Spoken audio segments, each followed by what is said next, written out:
Bonjour à tous, je suis très heureux de vous accueillir pour ce second webinaire de formation Télémédicaire. Télémédicaire, c'est une équipe qui grandit avec près de 90 médecins qui constituent une véritable communauté médicale, plus de 150 établissements donc, qui vont donc prendre soin avec nous de près de 12 000 résidents. Ces résidents, vous les connaissez, vous savez qu'ils sont de plus en plus âgés, de plus en plus pathologiques, polypathologiques, et donc de plus en plus fragiles. Donc du coup, ces résidents auront, et c'est naturel, de plus en plus de problèmes de plaies et de cicatrisation.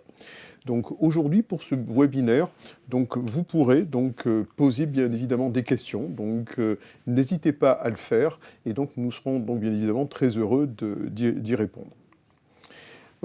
Pour parler de cette thématique, nous avons choisi aujourd'hui de convier le docteur Catherine Bayle, qui est praticien hospitalier à l'hôpital Broca à Paris et qui a une consultation de plaies et cicatrisation.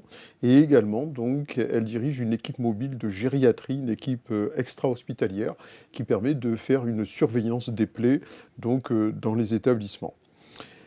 Merci beaucoup Catherine de nous avoir rejoints aujourd'hui. Tout d'abord, pourrais-tu nous donner ton expérience par rapport à l'augmentation de la fréquence de ces lésions? Alors merci David, Bernard, merci de m'avoir convié à ce webinaire. Au niveau des plaies en EHPAD, comme tu l'as dit, je suis équipe mobile gériatrique en EHPAD depuis 2008. Et je constate qu'effectivement, l'évolution de l'état de santé de nos résidents en EHPAD font qu'aujourd'hui, on rencontre de plus en plus des plaies, un peu tout type de plaies, mais des plaies plus importantes. Donc l'EHPAD est amené à faire des soins de plaies plus conséquents, que je trouve aujourd'hui plus en rapport à ce qu'on voyait à l'hôpital par rapport ne serait-ce qu'il y a 10 ans. D'accord. Les plaies étaient beaucoup plus simple peut-être plus simple et moins importante. Non pas qu'aujourd'hui l'EHPAD travaille mal, parce que souvent à un moment donné c'était un peu tabou d'avoir des escarres et c'était associé au fait qu'on travaillait mal. Non, c'est pas ça, c'est qu'on reçoit des patients qui ont des pathologies de plus en plus avancées, instables, et donc on se retrouve dans une situation où on a des patients de plus en plus fragiles. Et on retrouve cette population que moi j'ai connue au début de ma carrière en USLD, clairement avec les mêmes soins, quoi. Tout à fait. D'ailleurs, ce qu'on peut dire, c'est qu'effectivement, dans nos établissements, les escarres que nous avons en soins, effectivement, on les voit bien sûr chez nos résidents en fin de vie, mais également, il peut s'agir de retour d'hospitalisation. Et ce que je voulais dire aux équipes qui nous regardent aujourd'hui, c'est de toujours vérifier l'état cutané du résident dès lors qu'il regagne l'établissement, parce que très souvent, ce que nous disent nos confrères télécoordonnateurs, c'est que ces lésions cutanées, comme par exemple des escarres du sacrum, peuvent passer inaperçues auprès de l'équipe hospitalière. Il est donc très important, dès le retour du résident, de vérifier qu'il n'y a pas de lésion cutanée. Et si tel est le cas, ce que nous vous recommandons, c'est de prendre immédiatement des photographies de la lésion et de tracer sur le dossier informatisé. D'ailleurs, au cours de ce webinaire, nous reprendrons très régulièrement les éléments de traçabilité, parce que ces éléments sont là pour aider la prise en charge du résident, mais également ils sont là pour protéger l'équipe soignante vis-à-vis du travail accompli. Merci. Donc, nous allons aborder ce webinaire, donc les plaies en EHPAD, les différents types de plaies. Un petit dessin de Santé BD qui est fait plein de dessins sur le soin et expliquer le soin, et qui font un gros travail avec lesquels j'aime bien travailler. Donc, quel type de plaie en EHPAD? C'est juste une photographie que j'ai fait lorsque j'ai fait mon DU Plaie en 2015. J'interviens dans 16 EHPAD. Et donc, je leur ai posé la question quel type de plaie ils rencontrent. Et on se retrouve donc avec, si on part de haut en bas, avec des plaies infectées, vous voyez, à moitié, à peu près 7 plaies sur... c'était à peu près 14 EHPAD qui ont répondu. 7 EHPAD avaient des plaies infectées, 7 n'en avaient pas. Des brûlures, on n'en a pas beaucoup, mais on peut en avoir. Moi, j'ai dû faire face à des brûlures suite à un thé qui s'est renversé. Oui. une Ouais. résidente qui a renversé, qui mangeait plutôt seule, prenait son petit déjeuner seule. Eh ben, elle arrivait en limite de faire ça. Et un jour, elle a renversé son thé brûlant. On a eu un soin de brûlure important. Des dermabrasions, vous voyez, c'est 100%. 14 EHPAD ont Tous les EHPAD, finalement. des dermabrasions. Des plaies chirurgicales, ben, finalement, tout le monde en a, parce que les patients, maintenant, ils reviennent de leur chirurgie très, très vite dans nos EHPAD. Donc, on est amené à continuer les soins de plaies chirurgicales et à enlever les points de suture. Le pied diabétique, c'est moins fréquent, mais on en a quand même. Donc, pensez, chez quelqu'un qui est diabétique, les pieds, c'est très important. Et toute plaie au niveau d'un pied chez un diabétique est à surveiller parce que on va avoir du mal à cicatriser cette plaie-là. Et puis vous voyez que nos deux grands gagnants dans nos plaies chroniques, c'est les ulcères de jambes. Donc on a les ulcères artériels et les ulcères veineux. Et puis les escarres qui sont dans toutes les EHPAD et c'est tout à fait normal qu'on ait des escarres vu la population que l'on a. Un petit échantillon de plaies que nous avons. Alors en haut à gauche, on a une plaie de menton qui ne guérit pas et en faisant la biopsie, c'est un basocellulaire qui a nécessité une intervention chirurgicale des dermatologues. À côté, nous avons une plaie qui est issue alors plaie particulière, mais qui a fini par cicatriser à la suite d'une perfusion sous-cutanée. Peut-être au niveau des perfusions sous-cutanées, peut-être éviter le glucosé 5%, qui peut peut-être, dans la mesure où il n'est pas isotonique, favoriser ce type de lésion. Non, Pas spécialement, non, tu n'as pas pas de... spécialement, parce que D'accord. là, j'ai eu 2-3 cas sur 10 ans quasiment. D'accord, bon, finalement, Il peu de choses. y en a pas beaucoup, mais ça peut D'accord. arriver. Ouais. Ouais. Des plaies, à côté, nous avons la plaie, on voit le tendon et c'est une plaie qui paraît un peu superficielle, c'est une plaie de jambe, mais avec l'apparition du tendon qui est plutôt en faveur d'un ulcère artériel. C'est la fameuse, à côté encore, au niveau d'un sein, c'est la brûlure d'une personne qui s'est renversé le thé sur elle-même. D'accord. Donc, et ça a duré quand même un peu de temps. En bas à gauche, vous avez 2 boutons. C'est une dame qui a eu une mammectomie et elle a une recrudescence de son cancer du sein qui apparaît à la peau. Alors ça, il y a des choses simples comme ça. J'ai eu une lésion qui a redémarré sur un sein et qui a envahi les 2 seins. Ensuite, vous avez un bout de doigt, là, c'est une photo récente. Alors, ce ne sont que des photos de plaies prises en EHPAD. Là, c'est un monsieur qui est tombé, qui est un grand chuteur et qui a nécessité d'une amputation de la 3e phalange de son index, parce que lors de sa chute, il a la 3e phalange était quasiment coupée.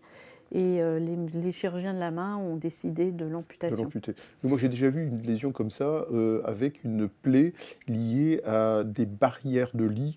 Et au moment où les barrières ont été repliées, le doigt était resté, et donc la pulpe avait été sectionnée, effectivement. Donc on peut avoir tout type. Et là, c'est une première fois que j'ai ce genre de... Alors, c'est un monsieur qui habituellement se fait des plaies au visage. Donc il a été suturé X fois, des fois scotché avec du Stéristrip, voilà. Mais là, voilà, et les chirurgiens de la main nous l'ont bien entendu envoyé quasiment moins de 24 heures après la chirurgie. Donc vous retrouvez avec des plaies vraiment chirurgicales, une plaie, c'est un escarre sur une main rétractée au niveau de la pulpe. Donc une fois, mais ça peut arriver, donc il faut y penser. Et oui, puis un autre escarre. Ce sont finalement, c'est au niveau de la main, donc chez nos patients très âgés avec des rétractions, nous constatons souvent des lésions au niveau de la main. Qu'est-ce que tu pourrais préconiser donc, pour garder l'hygiène et l'ouverture de la main ? Alors, justement, sur ces mains rétractées, on a découvert un peu par hasard, parce que le professeur Philippe Normandie, qui est un spécialiste des ténotomies, qui est chirurgien, qui est à la retraite, mais ancien chirurgien à Garches, Mhm. travaillait avec nous sur nos rétractions tendineuses en USLD. Mhm. Et il y avait une main rétractée. Il a dit qu'est-ce que vous avez sur votre chariot? Il a pris la xylocaine spray, il l'a mis et ça a permis à la personne d'ouvrir la main. Ce pansement-là était impossible à faire parce qu'une main qui est fixée. qui confirme, il y a de la macération. Plus il y a de la macération, plus ça fait mal et plus il serre la main. Donc elle, on n'arrivait pas à lui ouvrir, donc j'ai dû l'envoyer en hôpital de jour, dans notre hôpital de jour, pour faire le pansement sous méopa. Et il se trouve que le méopa n'a pas trop marché. Ce qui a marché, c'est la xylocaine spray. D'accord, Et donc du coup, directement appliqué voilà, sur la lésion. on applique la xylocaine spray. Je pourrais t'envoyer le protocole. Oui. On met la xylocaine spray et après, comme c'est un petit peu anesthésié, ils peuvent ouvrir un peu la main et on peut nettoyer la main sans avoir à forcer. Parce que si on force, on va avoir une contre-force, ils vont fermer. Voilà, on va aggraver la Et rétraction. ça peut permettre aussi Oui. de faire les soins d'ongles. Et oui, c'est parce également que ça très rentre. important. Très important. Donc nous avons eu effectivement un cas similaire avec une résidente qui avait des plaies au niveau de la main, hein, de la face palmaire de la main, avec des ongles qui étaient à l'intérieur. Donc d'où l'intérêt de vérifier très régulièrement l'état de ces mains rétractées, en particulier des ongles. Et après, faire des soins si on peut, donc avec l'aide de cette xylocaine spray, Oui. et puis mettre une bande pour éviter. Là, cette dame-là, elle avait vraiment voilà, c'était la place, ce que l'on voit au niveau du pouce, c'est un escarre, on devine son tendon, on voyait un moment tout le tendon, et franchement, la xylocaine spray a permis de faire le pansement, et très rapidement, on a levé la pression, là, et donc très vite, elle a refait sa pulpe, et c'est une plaie qui a guéri assez vite. Tu as parlé également de méopa. Est-ce que tu penses que c'est utilisable dans nos établissements ou c'est finalement quelque chose d'assez compliqué? Peut-être d'abord nous dire ce que c'est. Alors le méopa, c'est un gaz qui permet de... C'est le Gaz gaz hilarant, hilarant, oui. voilà, qui permet d'anesthésier, c'est pas le mot, mais de permettre de shooter, quoi, de shooter un petit peu la personne et de faire un soin sans trop de douleur. Ça n'exclut pas la douleur locale, mais ça peut permettre à la personne de se détendre et d'avoir un soin moins douloureux. Alors le méopa, ça a un intérêt énorme, surtout sur des grosses plaies d'escarres qui peuvent être douloureuses. Simplement, ça demande une logistique. Dans les EHPAD, le méopa, c'est un gaz médical qui nécessite des règles de stockage. Les EHPAD n'ont pas ces capacités, n'ont pas la réglementation pour stocker ces gaz. On n'a qu'une bonbonne d'oxygène, une petite bonbonne d'oxygène, mais on n'a pas le droit d'avoir de l'oxygène. Donc, on ne peut pas avoir pour l'instant le méopa à disposition parce qu'on n'a pas la capacité de stockage. Donc, il faut faire appel à l'HAD qui peut venir faire le soin sous méopa. Et ça peut être une indication. Et qui récupère donc les bonbonnes de gaz Eux, ils viennent avec le méopa. Avec le méopa. Et puis, c'est eux qui le livrent et qui le ramènent. Qui le ramènent. Voilà. Merci. C'est un intérêt. Et puis, un ulcère, un escarre un peu classique. Oui, à l'extrême, en bas à droite. Donc ça, c'était ma petite galerie de photos. Toujours au niveau de cette étude, j'ai posé la question parce que aux infirmières, souvent les infirmières qui sont première ligne sur des plaies, et puis est-ce que vous appelez le médecin traitant, vous informez le médecin traitant d'une plaie? Ben, en fait, oui, quasiment oui. Sur les 14, il y en a 13 qui ont dit oui, info du médecin traitant, c'est la colonne tout à gauche. Et donc j'étais rassurée quand j'ai fait cette étude, c'est que les infirmières informent le médecin traitant qu'il y a une plaie. Après, ça se complique. Est-ce que le médecin traitant regarde l'escarre? Ben, majoritairement non. On va dire quand même, il y en a 5 qui regardent l'escarre et les autres... Je crains que la situation se détériore encore plus, puisque malheureusement, nous avons dans nos établissements de moins en moins de médecins généralistes, et donc d'où la nécessité d'avoir ce point de vigilance pour les équipes, et bien évidemment de transmettre ces informations donc, au médecin télécoordonnateur, qui pourra à ce moment-là prendre le relais avec les équipes partenaires. Voilà. C'est important parce que souvent, vous regardez du coup les plaies, vous faites les pansements, mais il y a des moments où les infirmières ne savent plus trop quoi faire, elles ont besoin d'avoir le regard du médecin. Est-ce que le médecin conseille un pansement? Alors là, encore moins. Il y en a quand même quelques-uns, mais majoritairement non. Et parce que c'est compliqué quand on ne connaît pas les plaies, c'est difficile de savoir ce qu'il faut vous conseiller. Parfois, effectivement, les médecins traitants vous disent aux infirmières, vous êtes plus compétente que moi pour penser la plaie, quoi, et savoir ce qu'il faut mettre. Par contre, là, j'ai été surprise, il y a quand même une fois sur deux, le médecin traitant prescrit quand même un bilan. Et une fois sur deux, pas du tout. Donc c'était quand même plutôt positif, puisque les infirmières signalent bien au médecin traitant qu'il y a une plaie, et le médecin traitant, une fois sur deux, fait quand même un bilan. Donc on va voir un petit peu tout ça. Alors comment optimiser la prise en charge des plaies? Déjà, vous avez vu, on a tout type de plaies, on a des plaies aiguës et on a des plaies chroniques. La prise en charge est un petit peu différente. La plaie aiguë, c'est les dermabrasions, les plaies chirurgicales, où il faut quand même des soins un peu stériles et on peut utiliser un antiseptique. Sur les plaies chroniques, on n'utilise pas d'antiseptique, on est dans du soin propre, donc non stérile. On peut utiliser des compresses non stériles. Je le dis parce que souvent, on a des compresses stériles et en fait, les compresses non stériles, on achète des paquets et puis ça coûte un peu moins cher. Et dans la dotation de soins, puisque c'est à la charge de l'EHPAD, c'est dans sa dotation de soins tout ce qui est pansement, voilà, il n'y a pas de petites économies. Et l'intérêt de prendre, c'est sûr, si j'ai que des compresses stériles, je prends des compresses stériles, mais des fois, c'est dommage pour un gros escarre qui est tout noir. C'est le soin propre, des soins propres, avec une bonne hygiène des mains, mais on n'a pas besoin de gants stériles, on n'a pas besoin d'antiseptique, on prend de l'eau et du savon, on va voir ça tout à l'heure. Donc tout ce qui est escarre, ulcère, plaie cancéreuse, tout ce qui est plaie chronique, on n'a pas besoin de soins stériles, c'est un soin propre. Alors, les étapes, un petit peu en 4 étapes, c'est vrai qu'il va y avoir le pansement, c'est ce qu'on voit. On a une plaie, il faut faire le pansement et vous voyez que là, c'est en numéro 4, en 4e position. Avant, il faut essayer de comprendre pourquoi il y a cette plaie. Donc, quelle est la cause de la plaie? Savoir quel type de plaie. Donc, il faut traiter la cause. Si on ne traite pas la cause, on ne pourra pas guérir la plaie. Même si on y met tous les bons pansements qu'il faut, si la cause n'est pas traitée, on n'arrivera pas à guérir. Donc, vraiment rechercher la cause. Et ça fait de vous aider du médecin coordonnateur si jamais le médecin traitant ne répond pas ou il n'y en a pas. L'état général du résident est très important. On l'a dit tout à l'heure, pourquoi on a plus de plaies aujourd'hui et des plaies plus importantes? Parce que l'état général s'est dégradé de nos résidents. Donc il faut comprendre l'état général de notre résident. Et je vous ai mis l'évaluation gériatrique standardisée, l'état nutritionnel et l'hydratation. Et un autre point qui n'est jamais, qui est sous-utilisé, c'est l'antalgie. Une plaie, ça fait mal. Il faut penser à la douleur. C'est pour ça que j'ai mis en gros la morphine.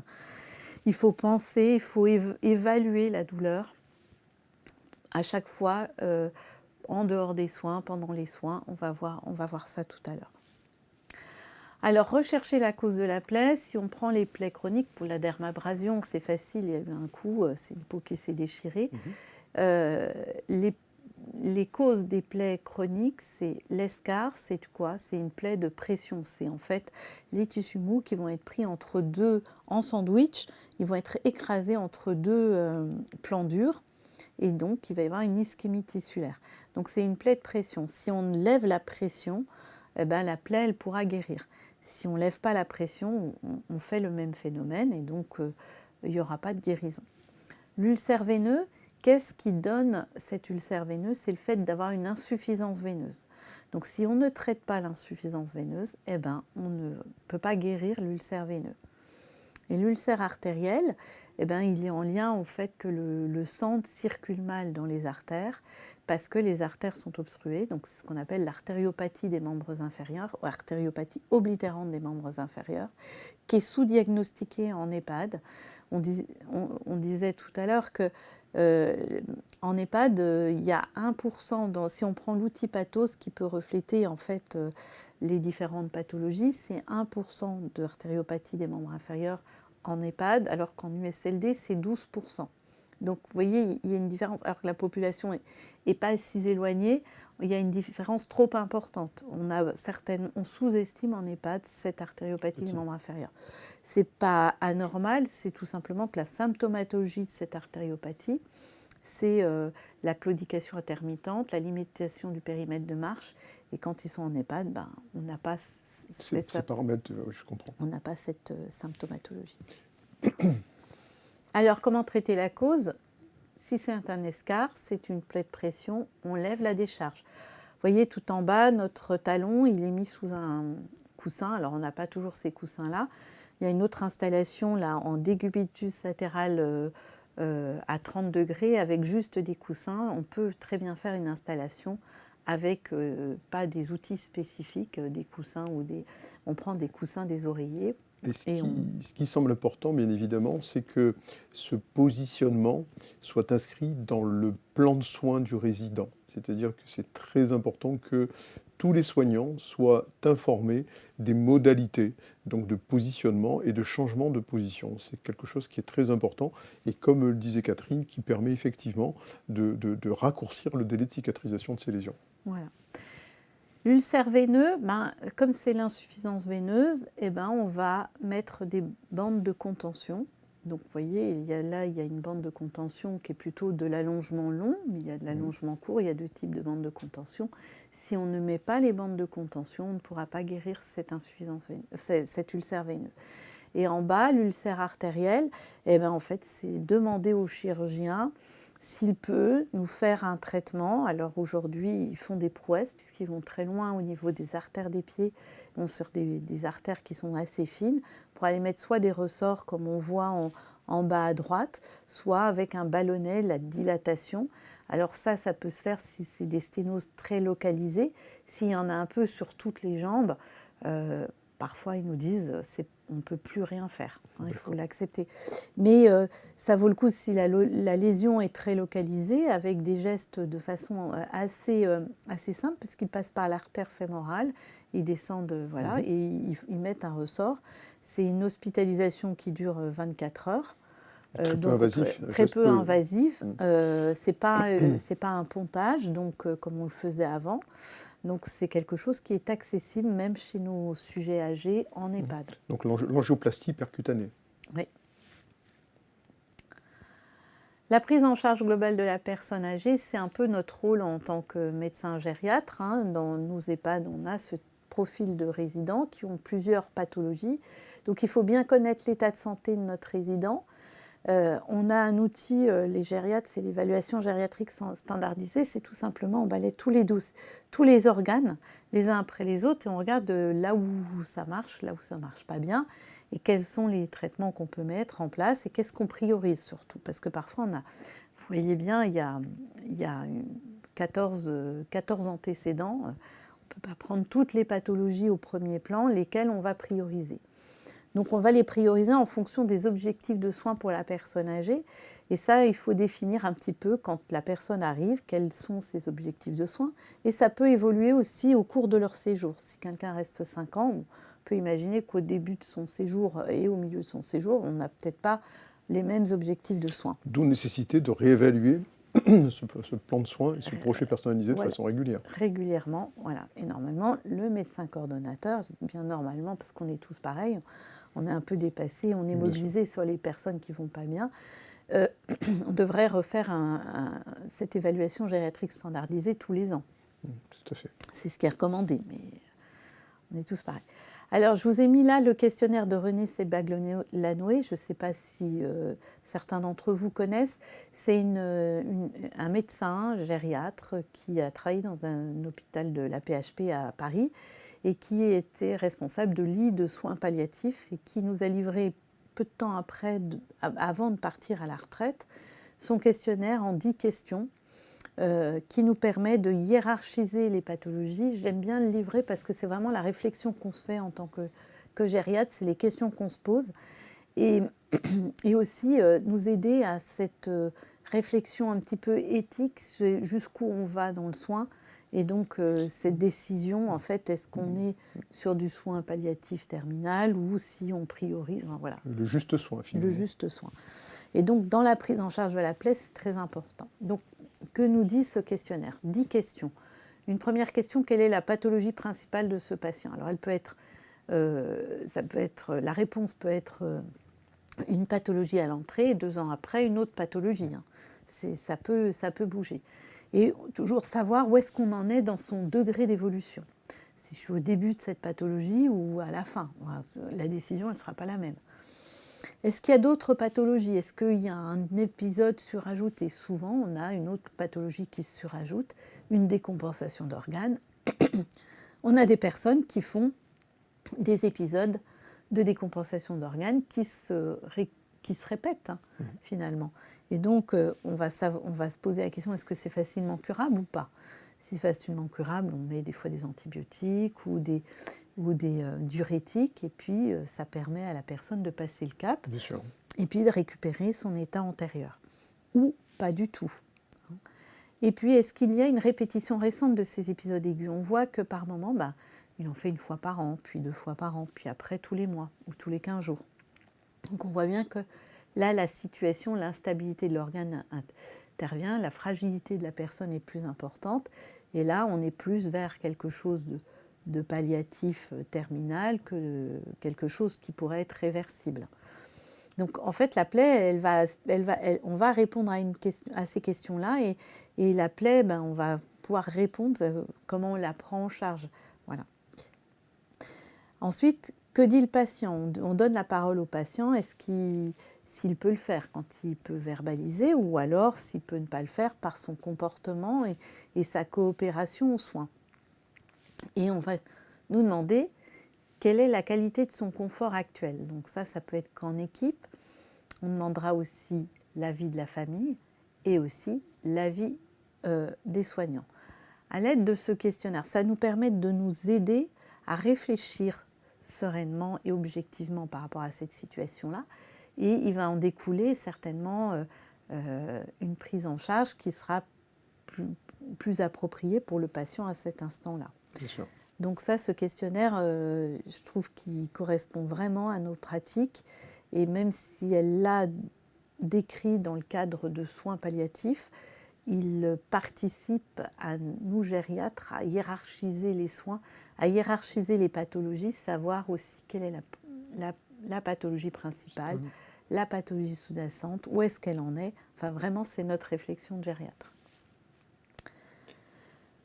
On va agir aussi sur les facteurs intrinsèques de la personne, c'est-à-dire l'alimentation, c'est quelque chose de très important. Donc on va rechercher si la personne est dénutrie. Donc très souvent, on va vous demander de surveiller les ingestats sur 3 jours, c'est de voir comment elle mange la personne. Si elle ne mange pas beaucoup, on va se dire il faut peut-être que le peu qu'elle mange lui apporte beaucoup de calories et de protéines.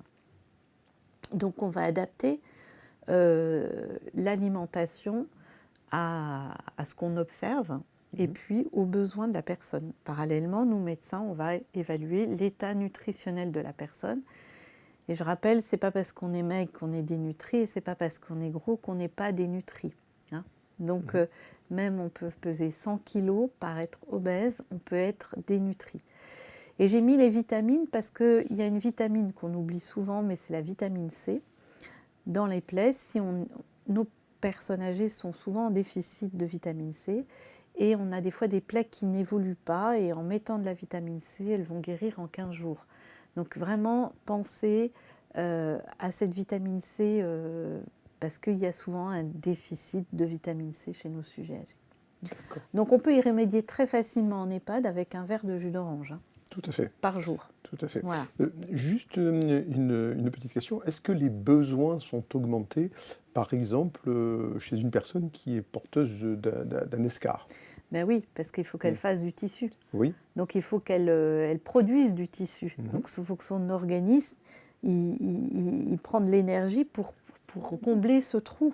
Donc il faut lui apporter cette énergie, donc voilà. Non seulement des protéines, des calories. Absolument. Donc je dirais l'alimentation habituelle, mais en plus. En plus. Donc pensez à enrichir l'alimentation chez ces patients-là, systématiquement. On préconise toujours un enrichissement, et il y a les recommandations de l'HAS avec l'alimentation naturelle. On peut mettre aussi des compléments nutritionnels oraux.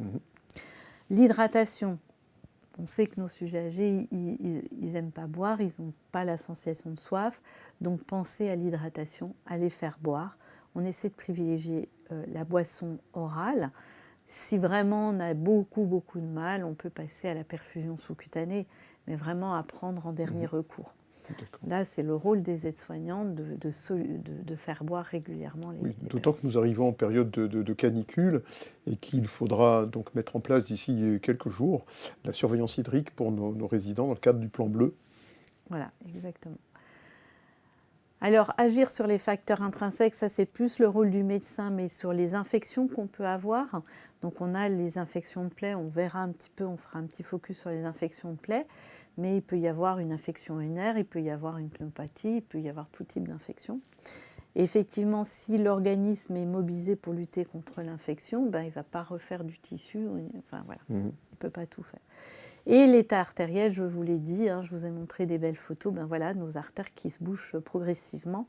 Et si on a des artères bouchées comme tout à fait à droite, eh ben, le sang circule mal. C'est un peu, pour faire du tissu, ben, il faut des nutriments, il faut de l'oxygène au tissu, il faut, voilà, donc il faut, ça est apporté par les artères.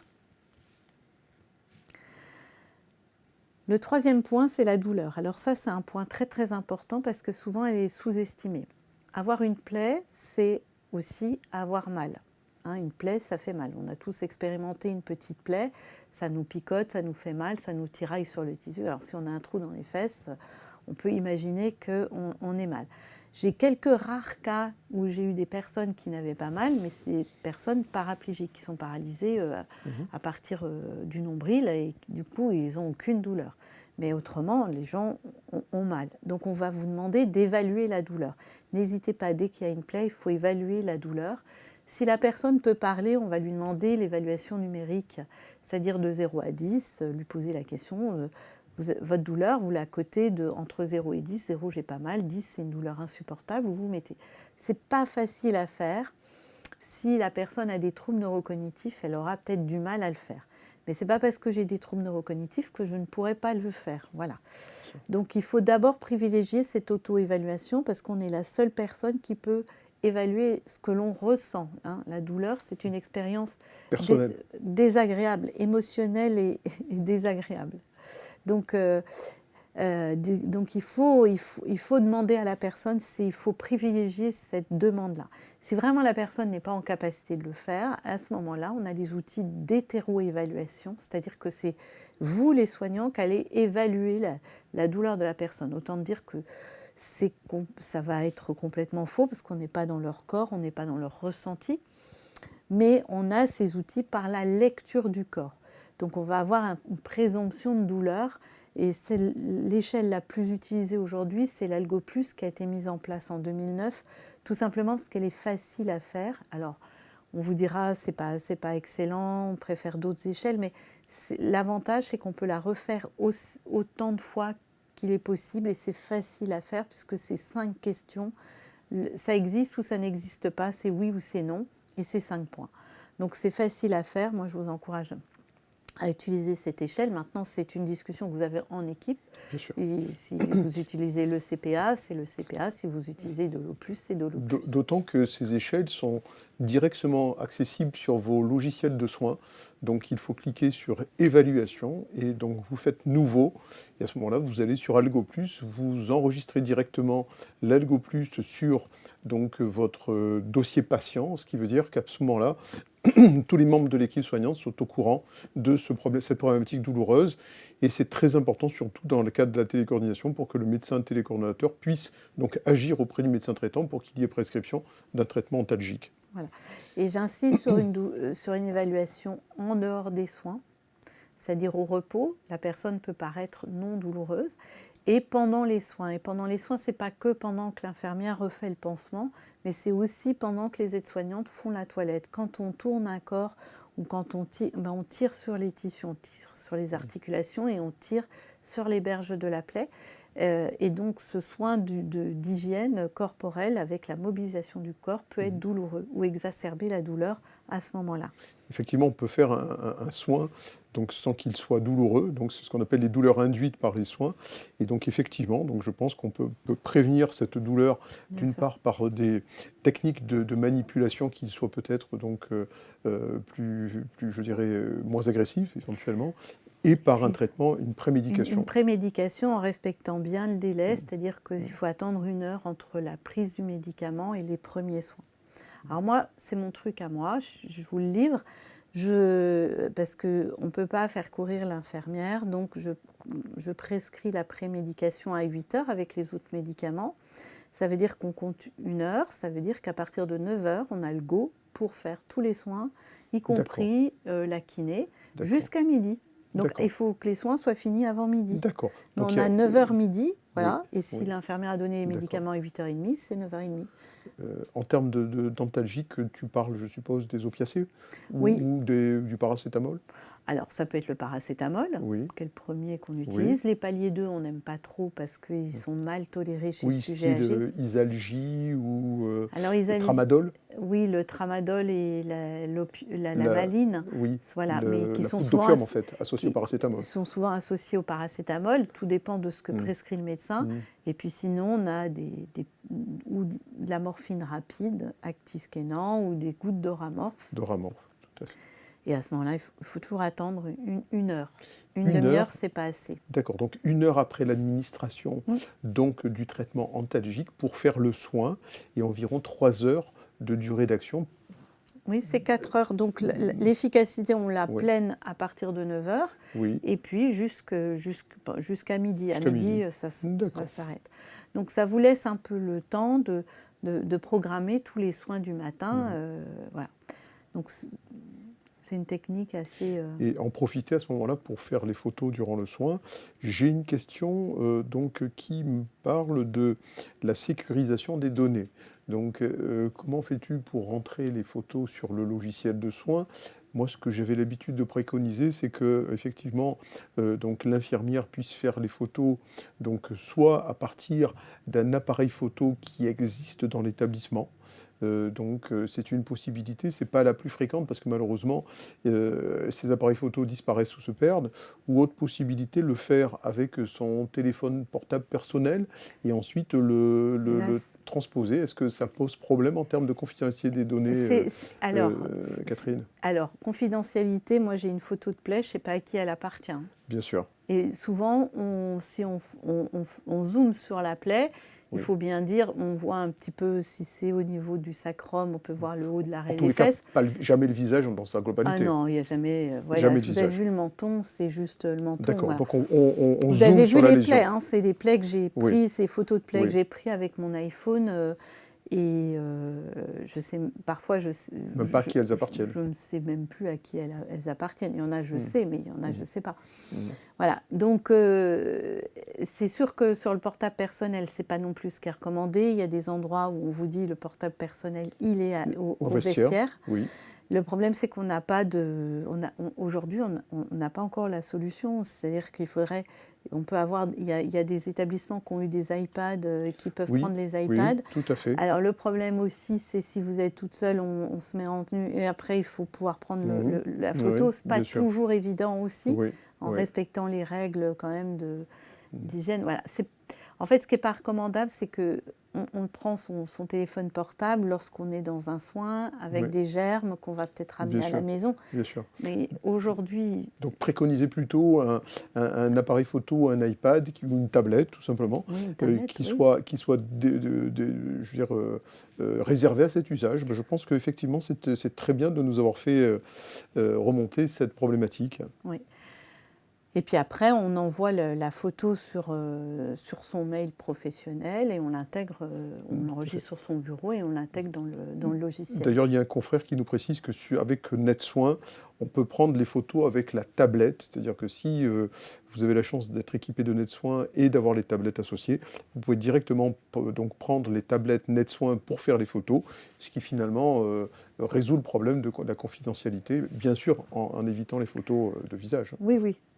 Après, si moi j'ai une joue, je prends la joue, quoi. J'ai un bout de la bouche, un bout du nez, mais pas identifiable en tous les cas. Pas identifiable. Le retentissement de la douleur, c'est important de le dire. La personne, elle va pas vous dire qu'elle a mal, surtout chez nos sujets déments. Donc en fait, ça va se parler sur le plan fonctionnel. Il va y avoir surtout une perte d'appétit. Donc c'est difficile parce qu'ils ont tous plus ou moins une perte d'appétit, mais s'ils ont encore mal, ils vont encore moins manger. Un repli sur soi, dépression, agitation. Alors ça, c'est un grand classique. le patient qui s'agite, nous les gériatres, on nous dit toujours vérifie d'abord la douleur s'il a pas mal. Donc Cause somatique. Voilà. Syndrome confusionnel, désir de mort, perte d'autonomie. Donc tous ces symptômes-là passent inaperçus parce que c'est des symptômes courants chez nos sujets âgés. Donc comment voulez-vous qu'on distingue si c'est vraiment de la douleur ou si c'est autre chose? Donc c'est pour ça qu'il faut penser à ça, parce que si on corrige, on fait diminuer l'intensité de la douleur, voire on la fait taire, peut-être qu'on améliorera, la personne, elle retournera aux activités, elle mangera mieux, elle se mobilisera mieux aussi. Et donc, finalement, ça aidera la cicatrisation de la plaie. Ça, c'est le traitement de la douleur. Il se fait en 2 temps. Il faut penser qu'une plaie, on l'a avec nous pendant plusieurs mois. Donc, ce n'est pas uniquement pendant le soin.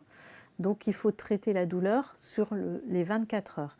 Donc, il faut avoir un traitement de fond qui assure les 24 heures. Donc, pensez aussi à la nuit, parce qu'on ne peut pas toujours donner de médicaments type morphinique la nuit. Donc, pensez à une couverture des 24 heures. Je sais que ce n'est pas vous, soignant, ça va être le médecin traitant, mais vraiment un traitement de fond sur les 24 heures. Ça, c'est le socle. Et on va renforcer ce traitement antalgique au moment des soins, avec une prémédication avant les soins. Donc je dis, moi j'ai l'habitude de dire, parce que les infirmières, elles m'attendaient, elles me disent, on ne savait pas à quelle heure tu arrivais, voilà, et ils attendent que j'arrive pour donner la prémédication. Mais je dis, tu peux le donner à 8 heures. Moi, si j'arrive à 10 heures, on va faire le pansement à 10 heures, il n'y a pas de problème, on est dans la famille. D'accord. Et je donne aussi, alors mon autre truc, à 16 heures aussi, pour couvrir l'échange de 17 heures. D'accord. Donc indépendamment, donc plus dans le cadre des douleurs induites par les soins. Induite par les soins, voilà. D'accord. La mobilisation du corps peut être douloureuse. Donc, à nous d'évaluer aussi. C'est pour ça qu'on vous demande d'évaluer en dehors des soins et pendant les soins. Et quand on met le traitement antalgique, il faut continuer à évaluer, parce qu'il faut savoir si c'est efficace ou pas. Moi, j'entends le médecin traitant qui dit, mais en fait, je ne sais pas, moi, on me demande d'augmenter, mais je ne sais pas finalement si ce que j'ai mis est suffisant ou pas suffisant, et il faut que j'augmente mes doses. Et comment ? Et oui, tout à fait, d'autant plus qu'en télécoordination, le médecin n'étant pas sur place, je pense qu'il est très important que vous lui donniez les éléments d'évaluation pour qu'il puisse à ce moment-là donc savoir si le traitement correspond et, si ce n'est pas le cas, de pouvoir contacter le confrère généraliste pour adapter le traitement médicamenteux. Donc, très important. Très souvent, les douleurs, enfin les escarres, alors je m'amuse à dire, mais c'est... Quand je fais des formations, je dis, mais les escarres, ça fait pas mal. Ils sont tous là, ben non, si, ça fait mal. Alors je dis, mais pourquoi il n'y a pas de traitement sur la journée? Voilà. Pensez à la douleur. Alors, prise en soin de la plaie, là, c'est plus le rôle de l'infirmière. Quand elle va s'occuper de la plaie, eh ben, on va vous demander de décrire la plaie. Alors, c'est vrai que les photos nous aident beaucoup. Vous voyez, quand on voit une photo, là, bon, je ne sais même pas ce que c'est comme partie du corps, mais on peut voir que, voilà, il faut dire où est-ce qu'elle est, la plaie, parce que... Si vous voulez, quand on fait le pansement, on transmet, on n'est pas tout le temps là, donc c'est une autre collègue qui va faire le pansement après, et puis de savoir où c'est. Donc la localisation de la plaie, le sacrum, le talon droit, le bord du pied, les malléoles externes ou internes, peu importe.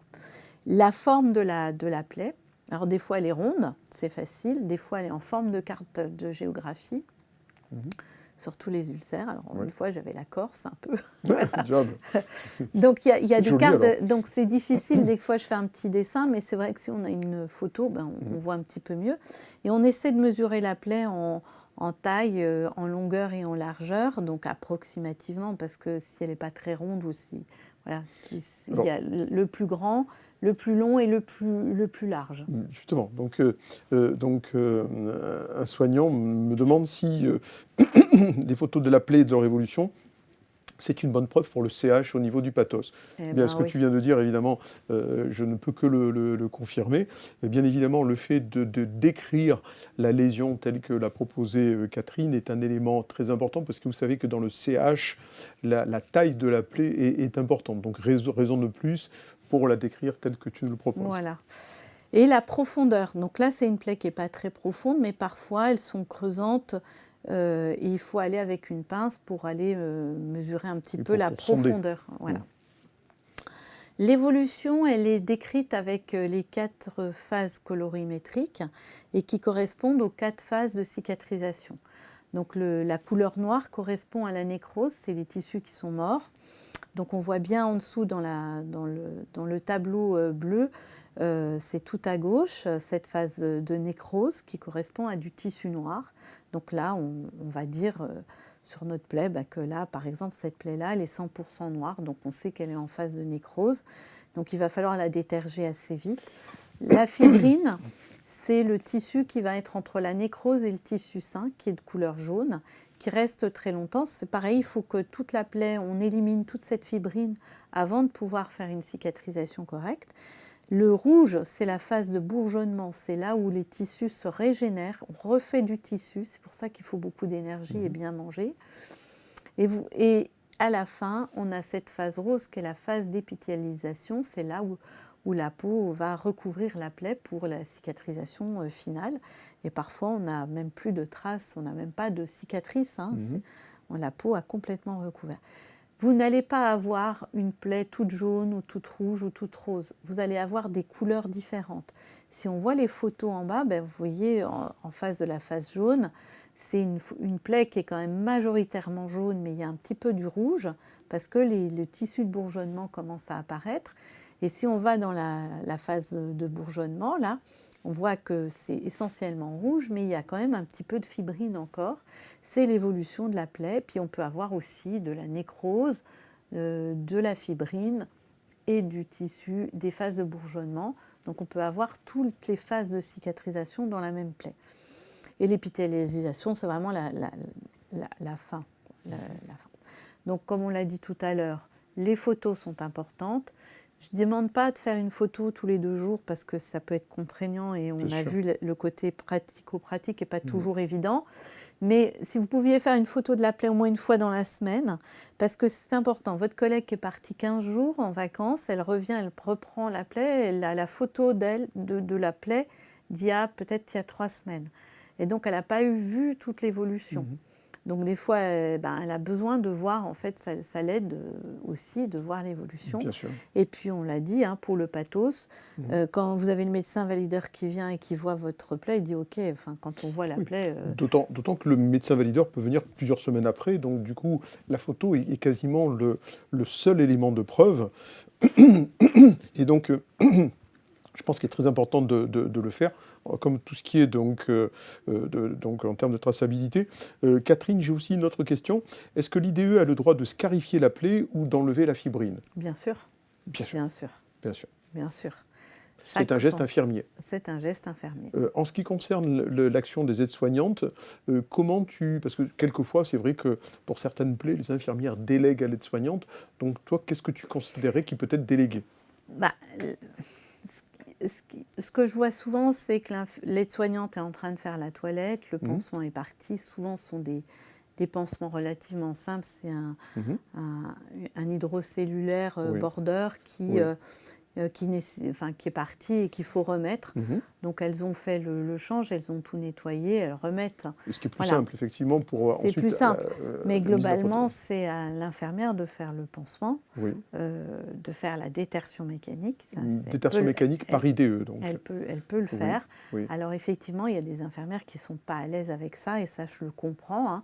Donc il y a ce qu'on appelle, entre guillemets, je mets entre guillemets un compagnonnage, puisque dans nos équipes mobiles, on a des infirmières qui viennent faire les pansements. Alors, ce n'est pas le cas partout, mais ne pas hésiter, s'il y a un HAD qui vient, s'il y a un médecin ou une infirmière spécialisée en plaie, de faire le pansement avec et d'apprendre. Voilà. Ne pas laisser... faire autre chose, en profiter justement pour apprendre quand tu as personne qui connaît, de le faire avec et de se sentir un peu plus à l'aise. D'où l'intérêt d'ailleurs des demandes d'HAD. Donc l'HAD est extrêmement utile en EHPAD parce qu'elle va permettre d'apporter donc un complément d'expertise à l'équipe soignante. Pour autant, l'infirmière reste l'infirmière du résident ainsi que son aide-soignante qui reste son aide-soignante.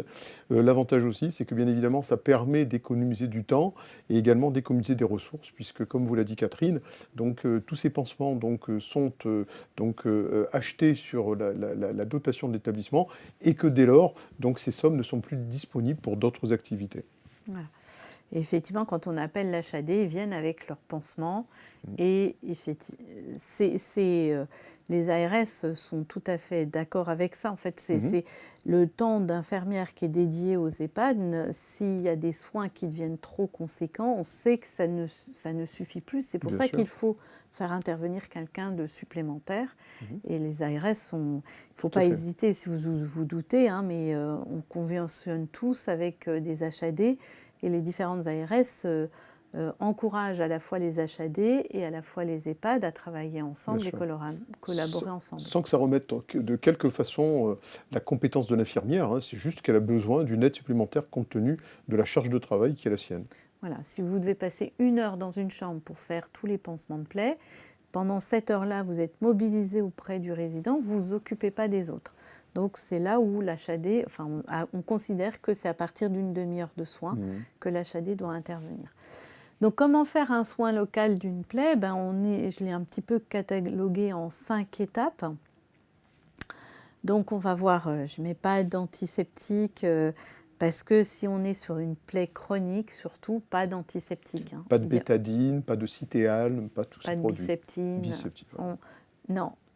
Pourquoi? Parce que sur une plaie chronique, il y a des germes et ces germes, ils sont bénéfiques pour la plaie. Et si on les enlève, on va ralentir la cicatrisation de la plaie ou l'évolution de la plaie. Donc, première étape, on va aller voir les unes après les autres, 5 étapes, le nettoyage et le lavage. Si on est sur une plaie chronique, à l'eau et au savon. Donc, vous n'hésitez pas, c'est le jour du pansement, vous dites à l'aide-soignante, ou vous enlevez le pansement, et vous lui dites, lavez tout le corps à l'eau et au savon. La plaie, ça doit être propre. On lave de façon très propre à l'eau et au savon. Et déjà, quand on enlève tout ça, il y a plein de débris qui vont partir et être évacués. Et c'est ce qu'il faut faire pour toute plaie chronique. Donc c'est un soin non stérile, un soin propre. Les plaies aiguës, c'est pas pareil. Moi, mon amputation de doigt, je ne vais pas le faire à l'eau et au savon, mais je vais le faire avec l'utilisation d'un antiseptique. Et souvent, j'ai les recommandations du chirurgien qui me dit la bétadine ou la biceptine, Bien tout sûr, dépend. dans le cadre d'une plaie aiguë. Voilà. La détertion, elle est très importante parce qu'il faut enlever ces tissus. Alors la nécrose, c'est du tissu qui est mort, il faut l'enlever le plus vite possible. Parfois, ça peut être des morceaux de chair, donc ça peut être assez impressionnant. Ne pas hésiter à le faire par un spécialiste, parce que ça, ou quelqu'un qui a l'habitude. Mais très souvent, en fait, là où il faut continuer, c'est la fibrine qui est un petit peu collée. Et vous voyez... dans la plaie là, du talon, on prend la pince et le scalpel et on commence au centre et on enlève le maximum. Si on sent que c'est douloureux, il faut laisser tomber. Il y a un moment, ça peut être douloureux. Et c'est une phase qui est assez douloureuse aussi. Donc il y a la prémédication et aussi ce que je mets moi sur la plaie, c'est de la xylocaïne spray. Donc c'est un spray. C'est un liquide parce qu'il diffuse très très vite dans la plaie, sur la superficie de la plaie. C'est l'anesthésie en quelque sorte. Voilà, et derrière on peut gratter sans qu'ils aient mal. Et quand on gratte avec la curette, comme vous la voyez là, avec le petit rond là, comme dans la photo, mais là c'est un contexte de chirurgie, donc le patient est anesthésié. On va gratter, donc on est au contact du tissu qui devient granuleux, qui a toute sa sensibilité. Donc ça peut être douloureux. Donc là, il faut vraiment mettre la xylocaïne spray et enlever. Et c'est souvent des petits... c'est pas beaucoup, hein, mais on ramène des petites choses. Et il faut le gratter parce que ça empêche la cicatrisation. Donc la détertion mécanique est importante. Il y a 2 types de détertion. Il y a la détertion mécanique qu'on va faire lorsqu'on fait les pansements et ça va être accompagné par le pansement qu'on va choisir. Le pansement aussi aura un rôle de détertion, mais il ne pourra pas enlever des pans de chair qui... Voilà. Plus de détertion chimique comme nous l'avons fait avec des enzymes par exemple? Non, on ne fait plus. On ne fait plus. On ne fait plus. Ensuite, le pansement primaire. Alors le pansement primaire, il est très important parce que c'est lui qui va travailler sur la plaie. Vous avez vu, je l'utilise au masculin, au singulier, parce qu'il n'y en a qu'un. On va choisir un seul pansement. On ne met pas 2 ou 3 pansements. Même si on a une colorimétrie différente, on va voir qu'il va y avoir une dominante. Soit c'est dominante rouge, soit c'est dominante jaune. Voilà, on va prendre choisir un seul pansement qui sera au contact de la plaie et c'est lui qui va travailler sur la plaie. Donc, différentes familles de pansements. Si on regarde le tableau tout à gauche, hydrocolloïdes sont des pansements les plus anciens. Ce sont des plaques d'hydrocolloïdes qui se collent. Et l'avantage qu'ils ont, c'est qu'on peut les mettre à tous les stades de la plaie. L'inconvénient, c'est qu'il y a des allergies et qui collent beaucoup à la peau. Et on les utilise moins parce qu'on a des nouveaux pansements qui sont sortis et qui sont plus appropriés. Mais quand on les retire, en fait, le contact des exsudats, les exsudats, c'est le liquide qui sort de la plaie quand elle est en phase de détertion. Le contact des exsudats avec l'hydrocolloïde fait un liquide qui sent pas très bon et qui a l'aspect du pus. Et quand on le retire, très souvent, on nous dit ah ben, il y a du pus. Et en fait, c'est pas le pus, c'est le contact des exsudats à l'hydrocolloïde. Une poche de détertion, une bulle au sein de laquelle finalement les germes vont digérer la nécrose. Ou digérer ou détruire. détruire. Enfin, il y a l'exsudat, ça va contribuer à déterger la plaie. Mais voilà, ça fait ce liquide que l'on connaît pour ceux qui ont connu ces produits-là. Quand on le retire, ça fait un espèce de pus, ça sent mauvais et on prend ça souvent pour du pus alors que la plaie, elle est belle en dessous. Tout à fait. En bleu, vous allez voir dans le tableau, il y a trois produits, l'hydrocellulaire, l'alginate et l'hydrofibre. Ce sont les éponges, enfin les pansements éponges, moi je les appelle comme ça, qui ont un pouvoir absorbant qui va être plus ou moins important. Donc l'hydrocellulaire, c'est une mousse, on les connaît tous, les marques c'est Mepilex, Biatin, bref, on les a brutes, qui ne collent pas du tout, ou alors avec un pourtour collant qu'on appelle les borders, Mepilex border, Biatin siliconé, qui sont des produits. Donc ça sont des mousses qui vont être absorbantes, elles sont assez fines, mais elles ont un pouvoir absorbant, mais qui est quand même limité. Donc ça marche sur une plaie qui recrache un petit peu d'eau, mais pas beaucoup, qui est assez faiblement exsudatif. Donc on l'a mis en absorbant, mais il n'y a pas un fort pouvoir absorbant. L'alginate, alors pour ceux qui connaissent, c'est sous forme de mèche ou sous forme de compresse plus ou moins large. C'est une fibre et c'est un pouvoir absorbant assez important et c'est un pouvoir hémostatique. Donc l'alginate, c'est vraiment le produit qu'on va utiliser le plus souvent. Quand on a une plaie qui est fibrineuse majoritairement, on va mettre de l'alginate et cet alginate va absorber tous ces exsudats en trop et va contribuer à la détertion aussi de la plaie puisqu'il va récupérer tous les petits débris, les germes qui sont un petit peu qui commencent à proliférer de façon un petit peu en quantité. Ils vont être absorbés, ils vont partir avec l'alginate. Dès qu'ils sont dans l'alginate, ils ne vont pas vers la plaie. Bien sûr. Donc c'est vraiment le pansement qu'il faut tout le temps avoir. Il faut vraiment avoir ça. Donc en termes de, si tu peux nous donner un nom, lequel tu alors Sorbalgon chez Hartmann. Il y a plein de marques. Ils sont tous pareils, c'est le même produit. Partout, c'est une question de marque. L'hydrofibre, c'est juste la marque, c'est l'Aquacel pour l'instant parce que c'est un nouveau produit et il n'y a qu'eux qui peuvent le faire. Donc vous voyez en dessous, l'Aquacel, c'est comme un tissu qui devient au contact des exsudats un gel. Donc en fait, les infirmières l'aiment bien parce qu'il se décolle plus facilement que l'alginate, qui peut rester collé. Mais l'alginate, si vous mouillez, ça se décolle facilement. Donc là, l'Aquacel, c'est un super absorbant. Si l'alginate est dépassé, on va passer sur l'Aquacel parce qu'on augmente notre puissance d'absorption. Il va absorber jusqu'à 10 à 15 fois son truc, donc il va absorber vraiment les exsudats en plus grosse quantité.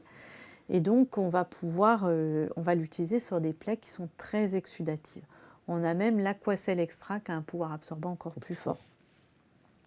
Donc ça sont nos éponges et on va les utiliser essentiellement sur une plaie qui est très exsudative, et les plaies, elle est surtout exsudative, surtout dans la phase jaune. Hein. Donc c'est vraiment cette deuxième phase où c'est une phase de détertion de la plaie, et donc c'est là où on va absorber. Et on va jongler en fait en fonction de l'exsudat que va produire la plaie. Et si la plaie devient moins exsudative et que vous continuez avec votre Aquacel, comme c'est une super éponge, elle va absorber toute l'eau de la plaie, elle va la sécher et du coup, il y aura un retard de cicatrisation. Donc il faut vraiment descendre. La plaie, pour pouvoir cicatriser, elle a besoin d'un niveau humide. Voilà. S'il y a trop d'eau, ça ne va pas. S'il n'y en a pas assez, ça ne va pas. Donc on arrive sur l'hydrogel, et c'est vrai que c'est un produit qui est souvent utilisé par les infirmières pour déterger. En fait, l'hydrogel, c'est de l'eau en gel, sous forme de gel. L'intérêt de ce produit, c'est que c'est de l'eau. Donc on apporte de l'humidité à une plaie qui n'en a plus assez. Donc en fait, si on est dans une phase de détertion, on n'a pas besoin d'utiliser l'hydrogel. Ça ne sert à rien puisqu'on apporte de l'eau, et si on met un alginate derrière, c'est de l'eau qu'on apporte qui va être absorbée par l'alginate puisqu'on prend une éponge. Donc vraiment l'hydrogel, on va l'utiliser si la plaie est trop sèche, parce que j'ai utilisé une éponge trop forte et j'ai complètement asséché ma plaie, donc je vais lui remettre un peu d'eau. Ou alors, l'autre cas où on l'utilise souvent, c'est quand on a une nécrose sèche, on a une espèce de carton, d'emplâtre carton, on ne peut pas déterger, il faut ramollir cette croûte, et c'est là où on va utiliser l'hydrogel, parce qu'il faut apporter de l'eau pour ramollir cette couche. Absolument. Et les interfaces, c'est un produit, c'est ce qu'on appelle les tuiles gras ou les tuiles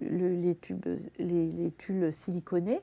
C'est vraiment en dernière phase, c'est cette phase un peu rouge-rose, où la plaie commence, il n'y a plus de jaune, il n'y a plus d'exsudat. On va mettre ces tuiles, ces interfaces, parce que ça va nourrir la plaie. En fait, ça va lui apporter du gras dont elle a besoin pour cicatriser. Ce petit schéma qui permet de voir un peu comment on utilise, moi je l'aime bien. Alors, vous voyez en bas, il y a la nécrose, la fibrine, la granulation et l'épithélialisation. Et si on monte, c'est plaies sèches, humides, exsudatives et très exsudatives. On voit que l'hydrocolloïde, on peut le prendre quasiment sur tous les stades de la plaie. L'alginate, il est sur des plaies exsudatives. L'hydrofibre, on va le mettre sur des plaies très exsudatives, donc on va l'utiliser si l'alginate il est complètement dépassé. Et vous voyez l'hydrocellulaire, pourquoi on le met un petit peu partout? Parce qu'on l'utilise souvent en pansement secondaire. On colle tous un hydrocellulaire border pour tenir la plaie. Et l'avantage, c'est que l'hydrocellulaire, c'est une petite éponge et donc peut prendre le relais de vos grosses éponges si à un moment ça dégorge. Et vous voyez tout en bas, on a les interfaces, le tulle et les interfaces. Et l'hydrocolloïde fin, on peut le mettre à ce moment-là, mais voilà. Donc ça permet de se repérer.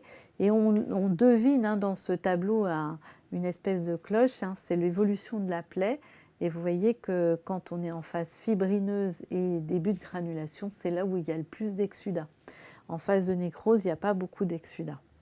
Donc c'est à ce moment-là. Et c'est le temps le plus long, en fait, de l'évolution de la plaie. Le pansement secondaire, il est là pour tenir votre pansement primaire. Donc vous pouvez utiliser tout ce que vous voulez, il n'a pas une action thérapeutique, il est juste là pour tenir votre pansement. C'est pour ça que je vous ai mis des compresses.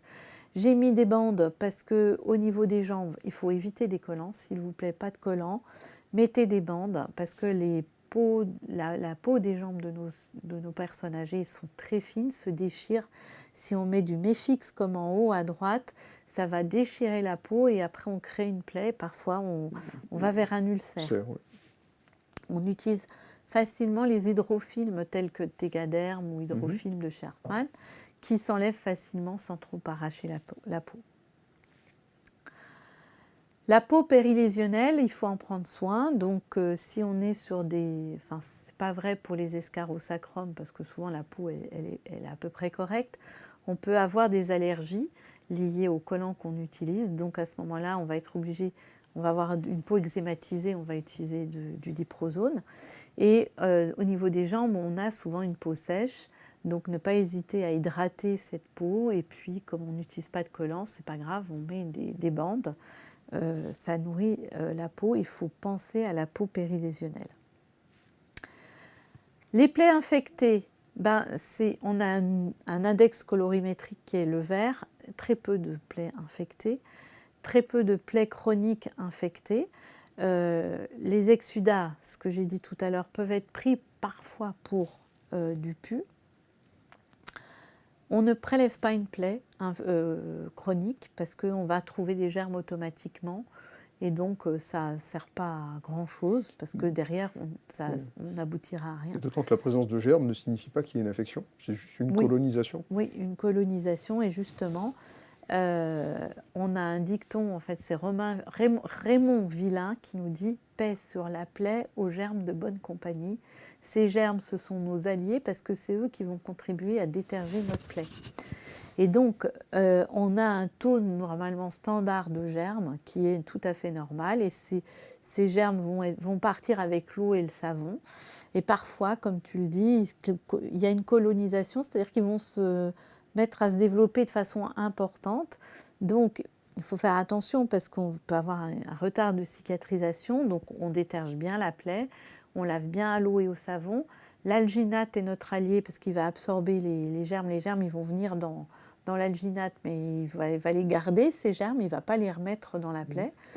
Et puis, si vous avez un doute, n'hésitez pas à ce moment-là à le refaire tous les jours pour avoir un œil pour voir comment évolue votre plaie. Il se peut qu'elle soit infectée. Et donc, à ce moment-là, il faut regarder les berges de la plaie. Il y a une rougeur qui se met en... Enfin, le bord de la plaie, les tissus sains deviennent rouges, un peu inflammatoires, chauds. Le fond de la plaie est un peu terne. Et puis, le traitement, on est amené à mettre un traitement souvent antibiotique. Alors, je vous dis, ce n'est pas très fréquent. Là, vous avez à gauche une plaie infectée. Vous voyez, les berges, elles sont inflammatoires. Le fond de la plaie est triste, elle est terne. Et j'ai fait exprès de choisir cette photo à droite, qui est un talon nécrosé, qui recrache beaucoup d'eau. La peau blanche autour, c'est de la macération. Et on devine un petit trait vert où on peut se dire il y a peut-être du pio. C'est peut-être une plaie qui est en train de se coloniser, mais qui n'est pas infectée, mais qui peut être prise pour une infection. Donc ça, c'est une plaie, il faut déterger la nécrose qui est au centre, là, mettre de l'alginate, voilà, et bien absorber les exsudats et voir comment ça évolue. Donc en conclusion, si vous voulez, on a tout type de plaies. Les infirmières, vous allez avoir tout type de plaies, des plaies aiguës, des plaies chirurgicales, des plaies chroniques et des plaies diabétiques aussi. Donc il faut apprendre à gérer ces plaies. Si vous ne savez pas, n'hésitez pas à faire appel à un spécialiste, donc en parler au médecin coordonnateur ou télécoordonnateur qui saura solliciter le professionnel qui pourra venir aider. C'est une prise en charge globale du résident. Donc on pense à la plaie, mais on pense aussi à l'état général du résident, donc son alimentation, la qualité, la douleur, et puis gérer la cause, traiter la cause. Alors ça, je dirais que c'est plus le rôle du médecin, mais quand on a un escarre, c'est la décharge. Quand on a un ulcère veineux, c'est la contention veineuse. Et quand on a un ulcère artériel, eh ben, c'est au médecin de demander l'avis du chirurgien vasculaire pour savoir si un geste peut être fait. Alors, j'ai deux questions. La première, c'est que lorsqu'il y a une suspicion donc, éventuellement d'une présence de pio-cyanique, est-ce qu'il faut forcément traiter ou faire un prélèvement? Ah non, moi je ne ferai pas de prélèvement. C'est-à-dire que vraiment, on lave bien la plaie, on met de l'alginate, on revoit le lendemain la plaie. On va voir l'évolution. Soit effectivement cette colonisation va vers l'infection, et à ce moment-là, il faudra traiter avec un antibiotique. Soit effectivement avec les soins locaux, on va faire redescendre le niveau de colonisation et rebaisser à quelque chose d'acceptable. D'accord, parfait. Quid du flagyl? Est-ce qu'on peut piler des comprimés de flagyl pour l'odeur? Ah, ça c'est une bonne question. Je ne l'ai jamais fait, mais je crois qu'il y en a qui le font et que ça marche. Ou le flagyl injectable qu'on peut éventuellement...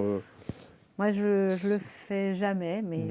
Oui, on est hors, je dirais, AMM. Ouais, Oui, tout à fait, tout à fait. Bien, je crois qu'il y a peut-être une dernière question concernant l'HAD. Donc, bien évidemment, donc, encore une fois, ne pas hésiter à avoir recours au service d'une HAD. Lien avec le pathos, bien sûr, puisque l'HAD n'intervient que après qu'il y ait un protocole qui a été mis en place. Et donc, je dirais que l'acceptation de la prise en charge par une HAD donc, sous-entend qu'il y ait une lésion importante et que dans ces conditions, je pense que le CH du pathos sera difficile à refuser. Voilà, donc je pense qu'on a à peu près balayé l'ensemble de cette problématique qui est particulièrement intéressante. Bien évidemment, donc, le webinaire sera disponible en ligne. Donc, une petite enquête de satisfaction auquel je vous remercie de répondre.